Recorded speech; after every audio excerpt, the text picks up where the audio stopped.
Can't stop the train, baby. Woo!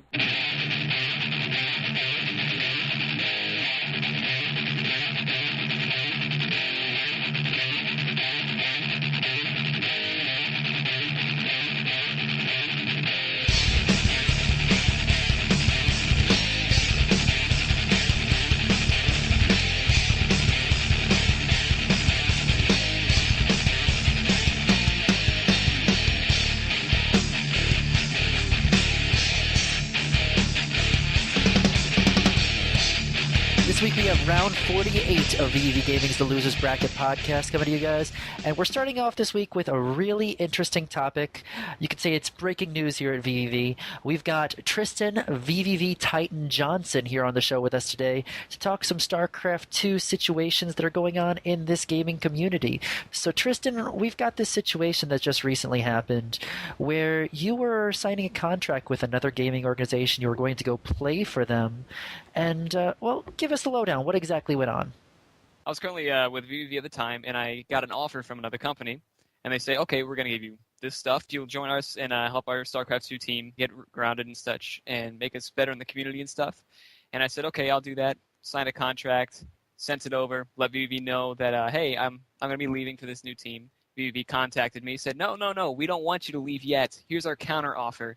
After thinking through it and everything like that, I decided, you know what, that contract that I gave that other team, that's not what is in my best of interest. So I rescinded on the contract and told VVV Gaming, I want to be with you guys. You are the best team, and I want to be with you guys. Well, that's awesome to hear that, Tristan. I appreciate that. So, Matthew, you've got a special guest on this show, and I want to frame this for everybody. VV Jolly, who, first of all, Jolly, happy holidays. We missed you last week. Welcome back to the show. Thank you for having me. And I also want to thank you again for another generous donation to VV Gaming. You do so much for the community and the organization, and I just want to say on behalf of the entire VV community, thank you. Now, you brought a good friend of yours, a former gamer, a Counter-Strike player, Graham Claybrook. Tell us a little bit about Graham and how he's going to help us talk about contracts. Our guest for this evening is Graham Claybrook, standing 5'9", tousled brown. No, I'm just kidding. Our guest for this evening is Graham Claybrook. He's a dear friend of mine. We grew up gaming together back when we were young bucks. We used to run LAN parties and LAN centers and play a lot of Counter-Strike. Graham is an accomplished lawyer, graduated from Duke Law School, and we brought him in this evening because when talking about contracts, it's always good to have legal representation. So Graham's going to kind of clarify some things for us and hopefully answer some questions, because I think we're all curious to know, with the emergence of esports moving in a professional direction and the inevitability of contracts and negotiations, I think all of the young players and aspiring professionals out there should probably have some legal ideas of what's going on. Hey guys, thanks for having me on the show. Graham, I really appreciate you coming on. Quick introduction. I know that Matt said that you were a graduate of Duke Law, and I'm not going to hold that against you. And where do you practice now, law? Thanks, Jerry, for not holding that against me. Matt still holds it against me. Matt, get over it. I know it's not Georgetown, but let it go, Matt. He's a big Terps fan for anybody out there who's listening. I practice law now in New York and northern New Jersey. I graduated from law school 3.5 years ago. I'm a litigation associate at a large law firm up here. Basically, I handle contract cases most of the time and commercial cases, so this is right up my alley. Thankfully, I'm also a little bit familiar with the competitive gaming world. Like Matt said, I played Counter-Strike for about 5 years in high school and college. I can thank him for introducing me to the addiction. If anybody out there remembers, this is true. Secret Squirrel, that is me. All right, so Graham, we forwarded the contract Tristan signed to you as someone who could give us legal advice about the situation. And if you could you talk through with Tristan a little bit of the problems that you found? And what I want the audience to understand is when you're looking at a contract, a lot of contracts, especially in this arena, are not well written. They have a lot of problems. Mm-hmm. And there are a lot of very important laws about residency, about damages, about what's involved in a contract that I think it's very important to players to understand. Now, I want to start out with a quick disclaimer that up until the Tristan situation, VV Gaming did not contract its players. I'll discuss that philosophy probably later in the show. But for right now, Graham, I'm going to turn it over to you, and you can maybe talk to Tristan about some of the questions you had about the contract. And this will also give, hopefully, our listeners a chance, if they're ever looking at a contract, some of the things to look for and make sure they understand before they sign it. And if they find one of the problems or a similar type of problem to what you're going to discuss tonight, that they can ask the relevant questions. Absolutely. So, Tristan, it's good to speak with you. Why don't we start from the very beginning? A contract is basically an agreement by two individuals, or an individual in a company or two companies, to perform, in this instance, of course, a service. Basically, a service like competitive gaming. It could also be a service on their end, which is providing you with financial support. But the first thing that has to happen in a contract is that the two parties basically have to both know what they're getting into and agree on what their deal is. So why don't we start just looking at your contract briefly. We don't want to read the entire thing on the podcast, but the first issue that I saw with your contract was that it actually seemed to be written for somebody else with some provisions that weren't taken out. And one of the provisions that was in there was for a trial period. Can you discuss the idea of a trial period and whether that was ever discussed with you? Honestly, they never mentioned anything about a trial period. I don't know why that's in the contract, but it's written. Now, the trial period in this specific contract, the trial period is for when? It's for MLG Dallas 2010. Okay. And for the gamers out there who weren't at MLG Dallas, when was MLG Dallas 2010? I don't know the date specifically, but it's already passed. I think it's like a few months ago. And this contract you got recently, right?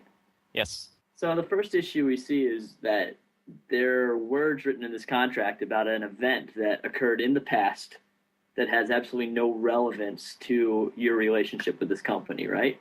That's correct. Okay, now see, that's very important because what you want to do is ensure that what's written on that page adequately conforms to the conversation or the discussions that you had with the company you're signing a contract with. In this instance, we are discussing whether this contract that you signed would be valid between you and the company, but it does go both ways. Remember, someone might offer you a contract and then they don't want to perform the contract. For all the gamers out there who are looking and interested in professional sponsorship, remember that this is a two-way street. You need to be getting something out of this the same way that you're going to be giving your time and your talent to a company. There are a lot of companies out there that may not provide the support that you need, but one of the first things to look at is what is the term, and does that term accurately reflect your understanding? That was something that Tristan and I talked about, but for everyone listening at home, you don't have an agreement if the words on the paper really don't match up to the conversations that you've had. Or even worse, you might give yourself a much worse agreement because the paper is different. Remember, the paper is really what controls the contract. Step number 2, I believe we also discussed the services that were supposed to be provided on both ends, right? And it said that you would operate as a member of their team basically in the future, and they would provide you with some support, right? Yep, that's correct. What did you get out of the relationship at the time that you decided to end it? Oh, they'd provide me with nothing so far because it'd only been 1 or 2 days. Okay. So the contract was for you to perform as a member of their team, and they were supposed to provide you with benefits. By the time you went back to them and said, I'm not interested in this contract anymore, they hadn't provided you with anything, right? That's correct. Well, that's a pretty important thing for people to keep in mind as well. Not only when you're looking to get out of a contract or end one, but when you are first entering into a contract. And the question is, what will the company be providing me with? What will the company I'm signing on to provide in the form of benefits? It's not enough for you to go out and perform benefits for them and them to just accept the benefits of your relationship. They also have to give up something. So for any gamer out there that's looking at an agreement, it should be pretty obvious up front that there are benefits on both sides from the very beginning. Another problem I saw with the draft of the contract that you sent me was that it did not express any obligations on the part of the potential employer when you signed it. Does that make sense? Makes perfect sense. Okay, so Tristan, something for you to keep in mind and for everybody else out there to keep in mind as a up-and-coming young star, that a contract is only valid when it has obligations on both sides at the time the contract is signed. It can't be an agreement to agree. It can't be something that would be enforceable in a couple weeks. It needs to be something that says we are both bound by the terms of this contract here and now, okay? Now, Graham, if I'm correct, another big problem is when I looked at this contract was there really wasn't a starting date anywhere that I noticed, and that seems to be a big problem, isn't it? I agree with you completely. Part of it was ambiguity from what I looked at. I think, again, the contract was not written, Tristan, for you specifically, and that created some strange language in there about when it began and what the parties could expect about how long the term of the contract is. But keep in mind that it should be explicit whether the contract begins on the date that's on the top of the contract, whether it begins when the signatures are wet, and how long the contract lasts from that point on. In general, contracts for more than a year have to be in writing. So most of the contracts you're going to see are for a 1-year term. You're going to look at these things and say, when does that term start? If it starts in the future, that date needs to be explicit, or again, you don't have an agreement and you don't have anything that can bind the parties. One of the concepts we were talking about before in legalese is called a condition precedent, or precedent, if you want to pronounce it in the proper English way, which basically means that there are certain contracts out there that are dependent on an event occurring. Tristan, in your case, it might be maybe there's a qualification or an invite that you have to get to a certain tournament as a player. There are contracts that could be dependent on those sort of conditions, and if those conditions are not met, then the contract's invalid or voided on both sides. Gamers out there need to be aware of the issues of conditions precedent, figure out whether they are the contract will be binding on them or the party that is signing the contract with them. If you don't qualify for tournaments, if you're not invited to tournaments, if you get suspended by gamers or by certain organizations, what else it might be. Family obligations occur. Unfortunately, we all have real lives as well, and while you're becoming more professional, I don't think most people are at the point where they are missing out on certain major things. Unfortunately, like illness or death in the family can come up. So that's another thing to, I think, keep in mind. So thank you, Jerry, for pointing that out as well. One last thing that I saw in this contract, and it's extremely important, is what state the contract is signed in. So, Tristan, you are where?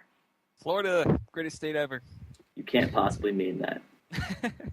The summers suck, yeah, but not the winter.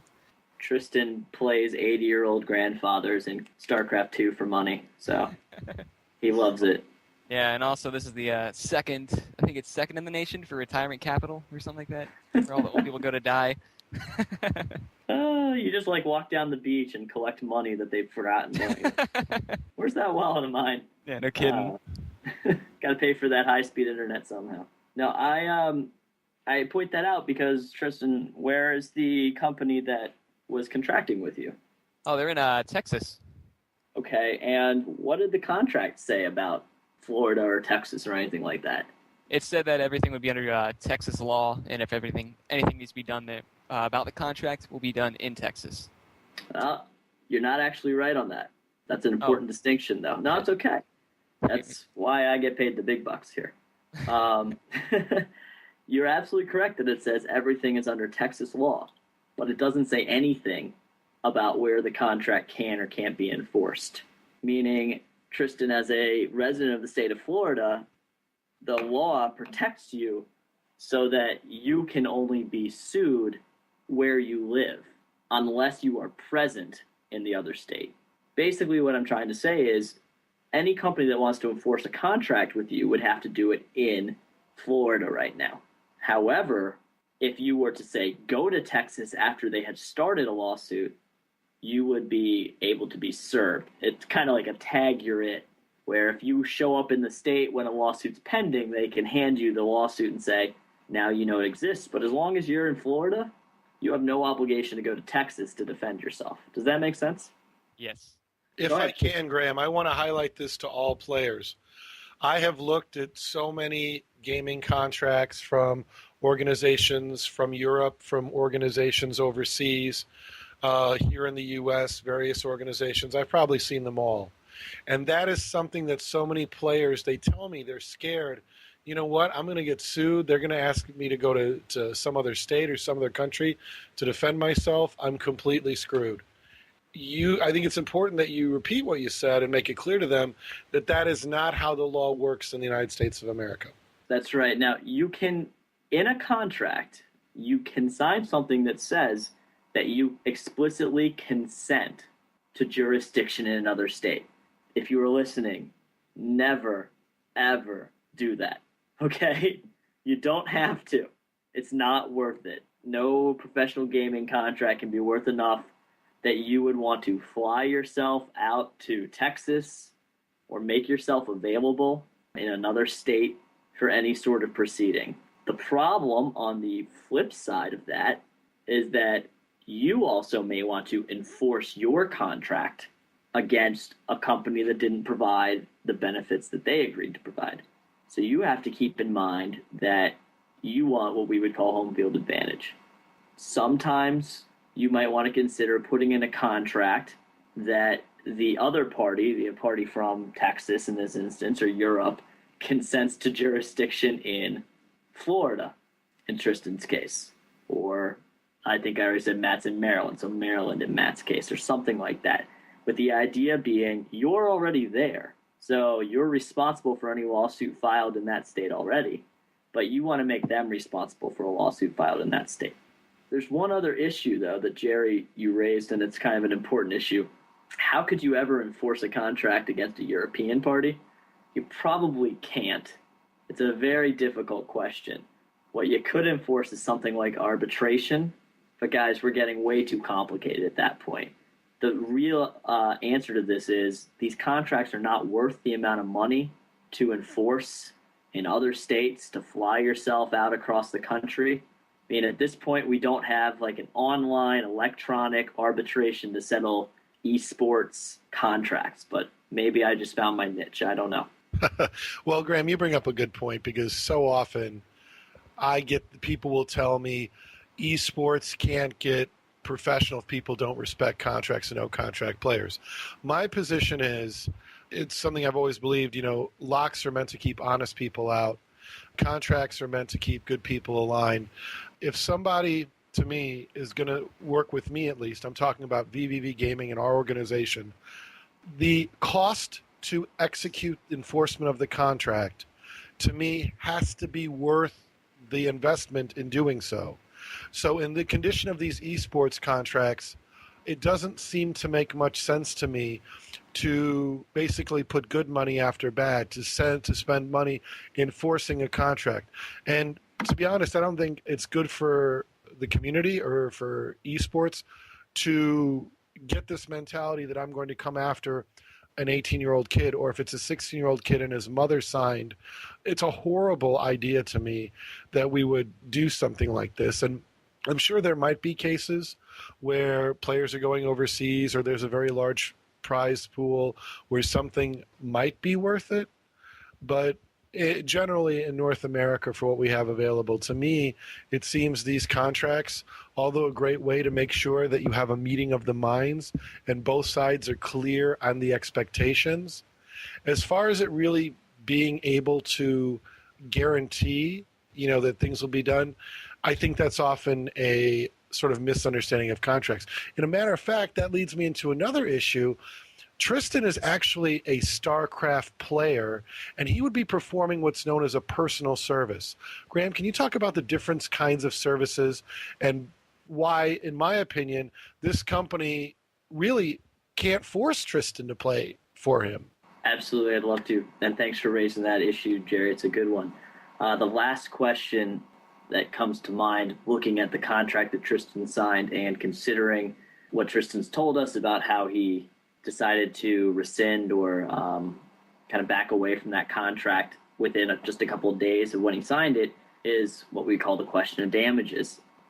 In the law, you can get generally damages, which are basically all the money that you spent either relying on the contract or that you had to spend in order to fix the breach of contract. Or in most situations, you can get what's called specific performance, which means the person who signed the contract can be obligated to perform the contract by the court.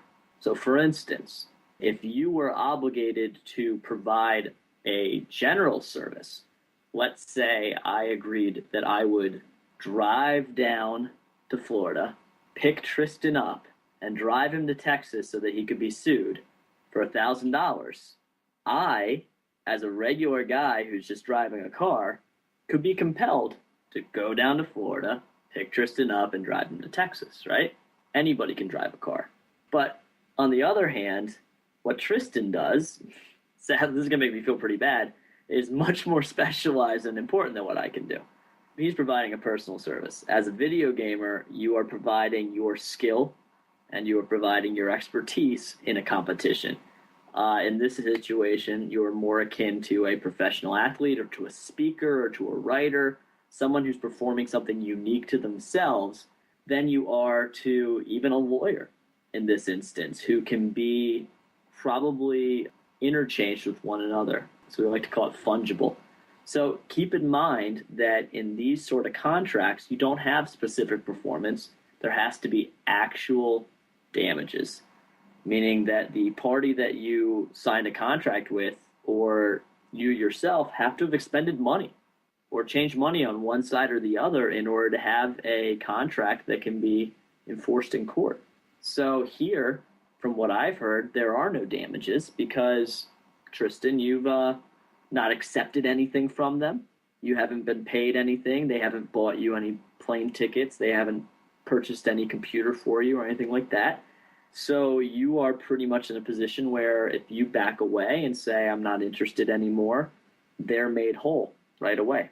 It's a very different situation, of course, where they have spent money, for instance, buying you a plane ticket, or they might provide you with a salary or something like that.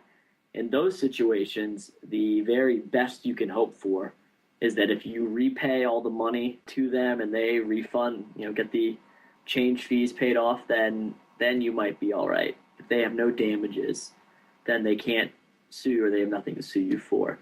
Tristan, I saw something in your contract that caught my eye. There was a clause that looked something like a penalty, and it said, the company has an option of fining you up to $1,000 for breaches of the contract. But I want you to keep this in mind. That is not, in and of itself, an enforceable damages statement for breach of this contract. If you were to, for instance, say, I absolutely will not perform in this contract, they are not going to be able to say, you owe us $1,000. That's what it says in the contract. That's what's called a liquidated damages provision. And it basically says, if you breach the contract, here's how much you'll pay. And for everybody out there who's listening, liquidated damages need to be explicit. They have to say something to the effect of, this represents the agreed upon damages between these two parties for a material breach or the end of this contract or Tristan's refusal to play Starcraft for us. It's not enough for someone to have a unilateral right to fine you, although that's an important issue, I guess, internally for them. It is more important that you understand what the difference is between liquidated and damages and a fine. Just to kind of simplify a little bit and see, Graham, correct me if I'm wrong, I'm going to speak to the people as a people's man, as a man of the people. I want to speak clearly so they understand a few Please points. One, don't sign shit. All right? Don't ever sign anything. If you get into a contract, it's not the end of the world, but it can be a headache. Two, the older you guys get and the more involved you get in the business world, you are going to be threatened to be sued a lot. It happens to me about 3 to 4 times a day. In my line of work, people threaten to sue me all the time. And what you're going to get is an email that's a BS email drafted by some BS lawyer, and it's going to say, you violated blah, blah, blah. We're seeking damages. Give us $1,500 or we're going to take you to court. Now, the reason they're doing this is for what Jerry said and what Graham said. If your contract is not worth a lot of money, they're going to threaten to just say, give us X amount of dollars and we won't sue you. But the bottom line is this. They're never going to sue you. It's not worth it. Most lawyers run $300-$400 an hour. No one is going to come to your state and take you to court, even if they legally can, or if you're dumb enough to sign something that says they can come to your state or you have to come to their state. No one's spending that amount of money for a couple $1,000s. But as you get up into the big leagues, as you grow up and you guys are, moving on in your lives and signing contracts, whether it's in programming or something else, and you get up to higher dollar amounts, find a friend that's a lawyer or spend the money to have somebody review it. But don't take contracts lightly. But at the same time, don't get terrified when someone threatens you with legalese. 9 times out of 10, the law is on your side. Consult before you guys get freaked out. Don't ever let someone bully you into feeling like you owe something or don't have an option. I would just say, Matt, I agree. And normally the law is, well, it's not perfect. If it doesn't feel right to you, there's probably a reason. The law is out there to normally protect people. But the more sophisticated you are, the older you get, and the more you understand about what you're doing, not reading a contract is not an excuse. This contract itself is probably not well enough written to be enforceable because of the fact that it was probably written for somebody else. Certainly, I do think, Tristan, what you did was probably okay, although I'm not an attorney in Texas, and I'm also not an attorney in Florida. And generally, when you say, I'm not going to perform services for you, but you haven't performed any services for me, you'll be all right, but not every time. So at the end of the day, if you are in a tough situation, you could nip all of that in the bud by really taking your time and considering it. In fact, Matt said something off air that was very wise. Insist on absolute transparency when it comes to your ability to terminate some of these agreements. You might not get what you want. You might not get what you pay for, and have it out there when you can terminate, what your rights are to terminate, what conditions you can terminate under. If you can get an absolute right to terminate on 2 weeks' notice, do it, because you are professionals who really need to protect themselves. It's not enough to believe that the industry is going to protect you anymore. It's becoming not only professionalized, but unfortunately amateurized at the same time. By that, I mean there's a lot of companies that are not professional companies that are trying to make money in the esports arena, and they might take advantage of you. So always consider that as goal number 1, protect yourself. And goal number 2 is to play a good game and enjoy yourself. And you're not going to be enjoying yourself if you're worried about bad contracts or whether you might owe $1,000 to somebody or not. So, well, Graham, I want to thank you so much for taking time out of your busy schedule to be on our show to address this issue and provide some really important insight, because a lot of players and members of competitive gaming community have a lot of different opinions, and hopefully they'll be able to go back, listen to this podcast carefully, take some notes. And as somebody who deals with negotiations in my life, you can always negotiate things in a contract. Don't become enamored by your own ego when you hear the word contract and think that you've arrived at something beneficial. Being a contracted player is not a higher status than being a non-contracted player. Your wins, the quality of support you get from the organization, and at the end of the day, the positive influence on your pocketbook, on your well-being, that's what counts.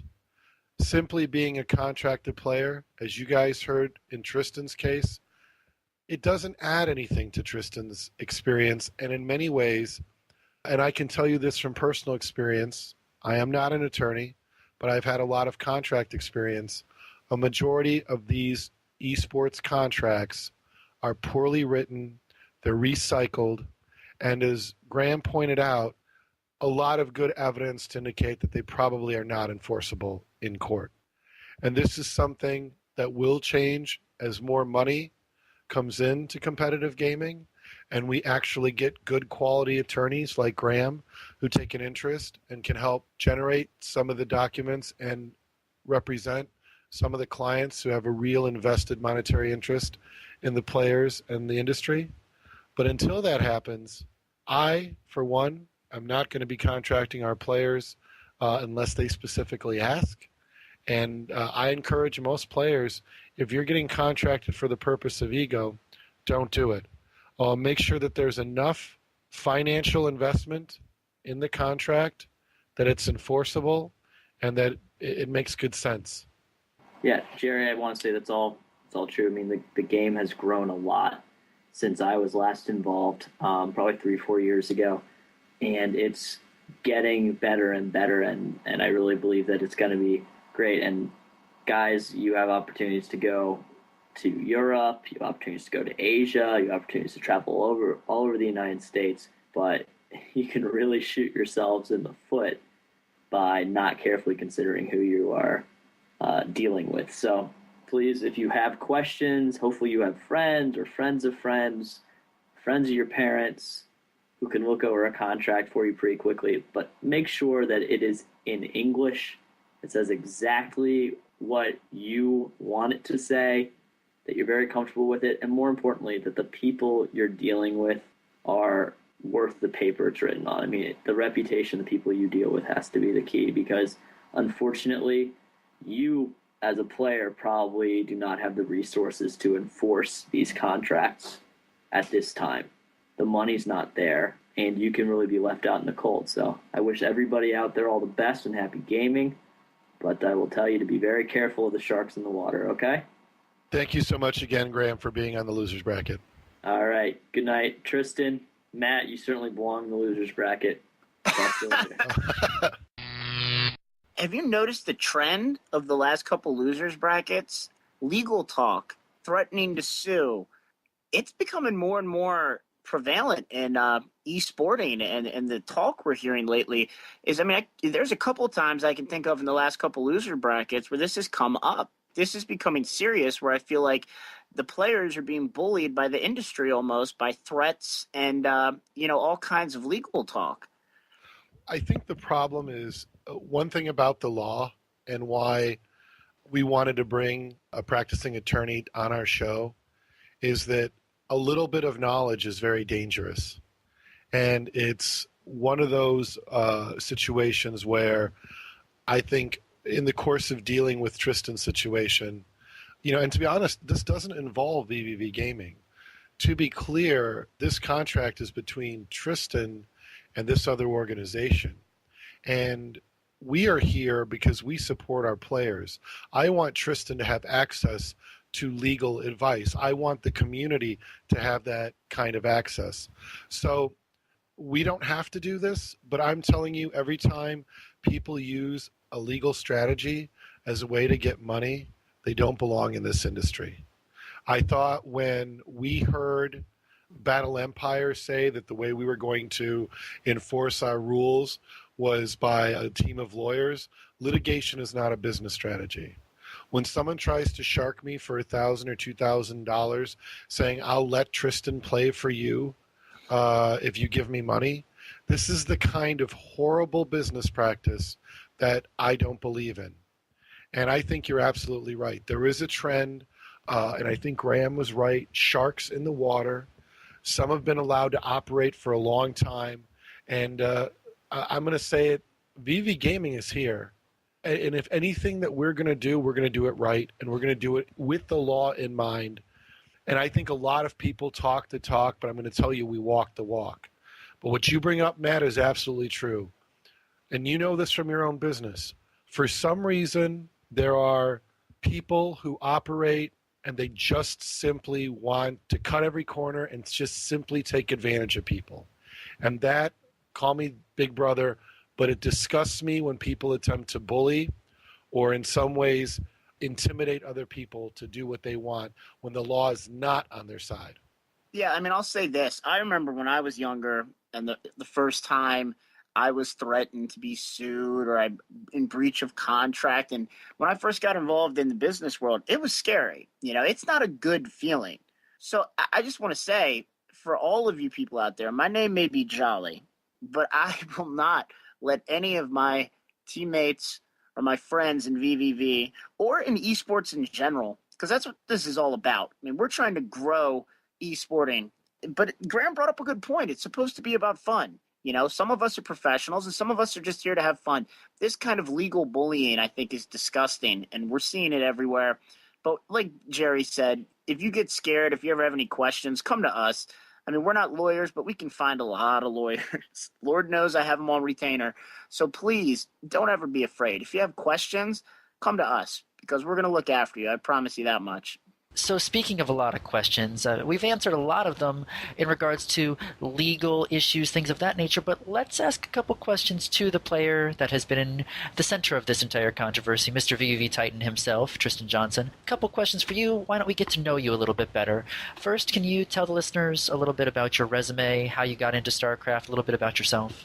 Oh yeah, definitely. So started out when I was like in 6th grade. I started playing Starcraft Brood War.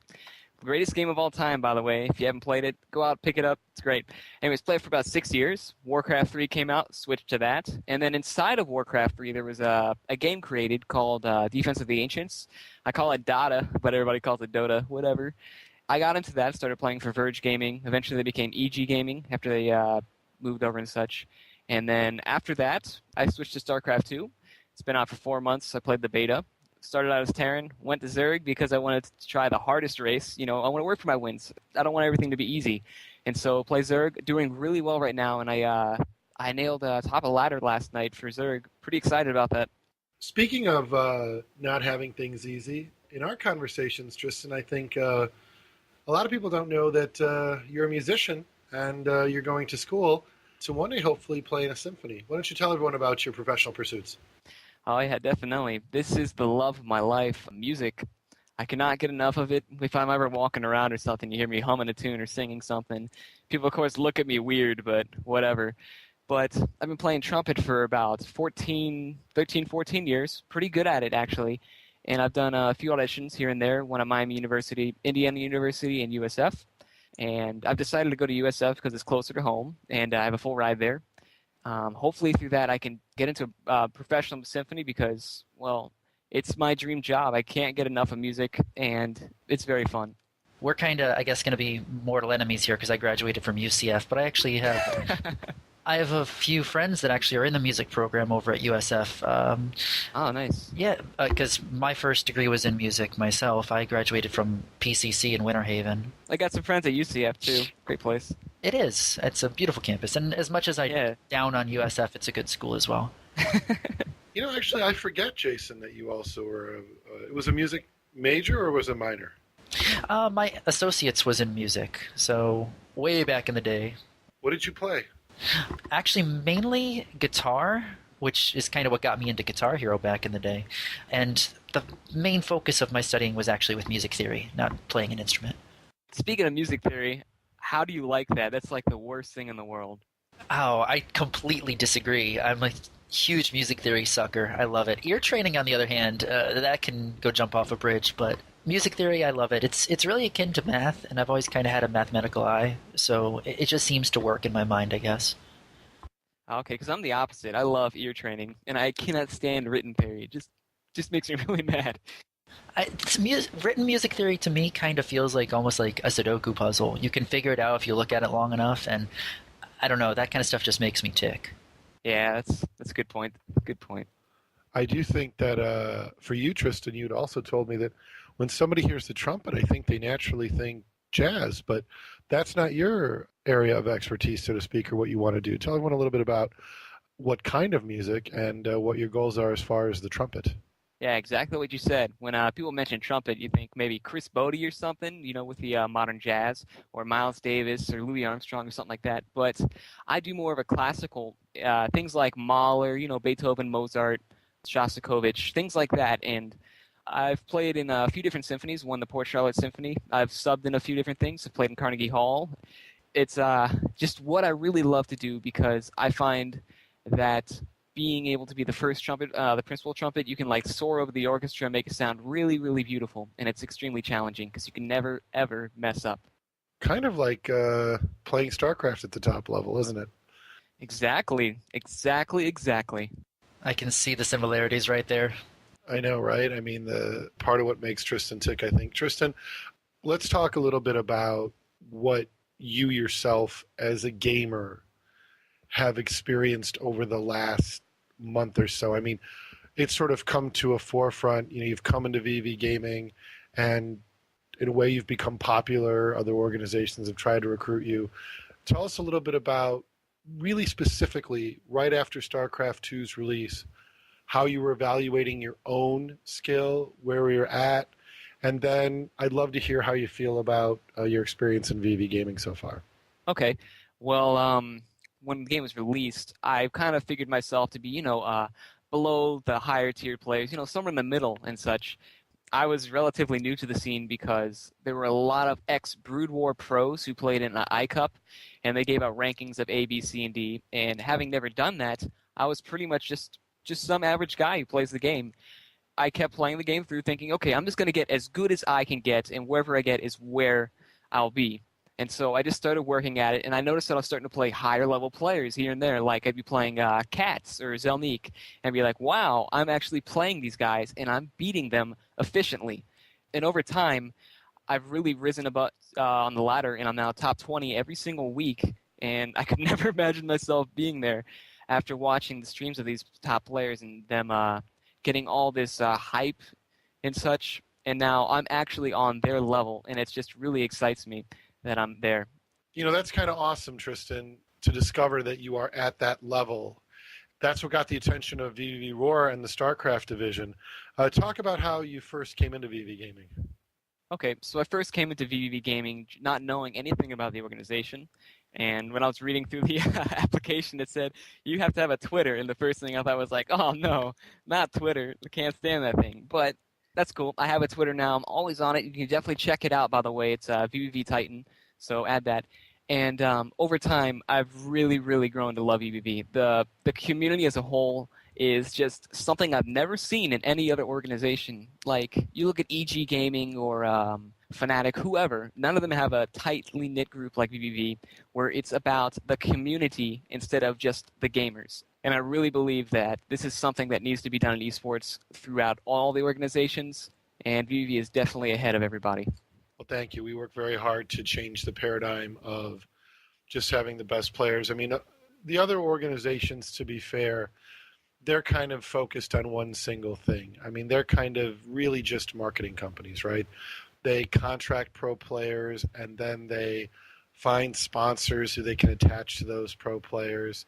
They get a little bit of money. That, you know, it's at the very best, it's marketing. It's sort of the worst case. It's kind of like, maybe I shouldn't say worst case. That's the wrong term, because those organizations are getting their players to events and they're doing a lot of good things.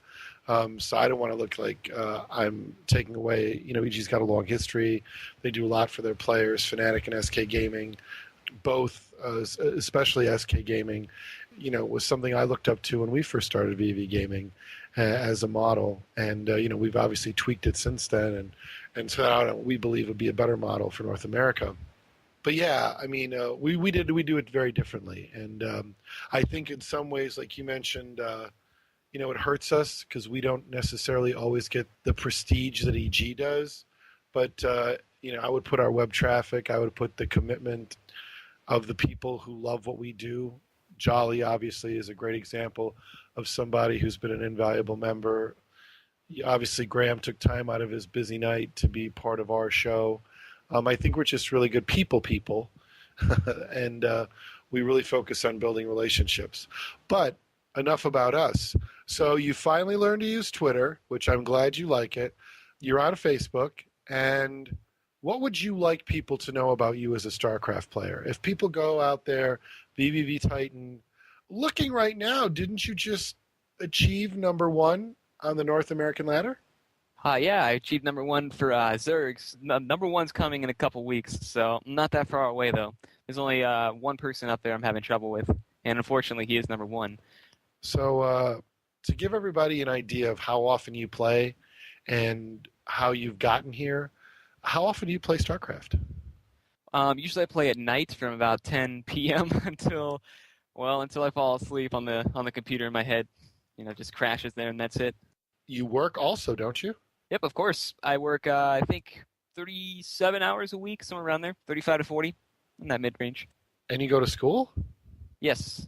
So I want everybody out there to think about this. VV Titan, Tristan, holds nearly a full-time job. He plays Starcraft at the highest levels, and he goes to school.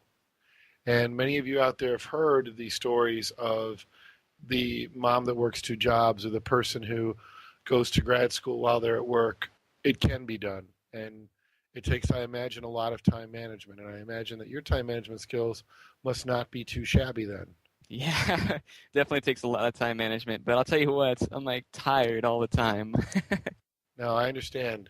I'm glad I'm a little bit past that time in my life where I have to burn the candle at both ends and I'm able to actually get a decent night's sleep. Let's talk about shout-outs. Who would you like to give shout-outs to, Tristan? Who has been important people in gaming for you?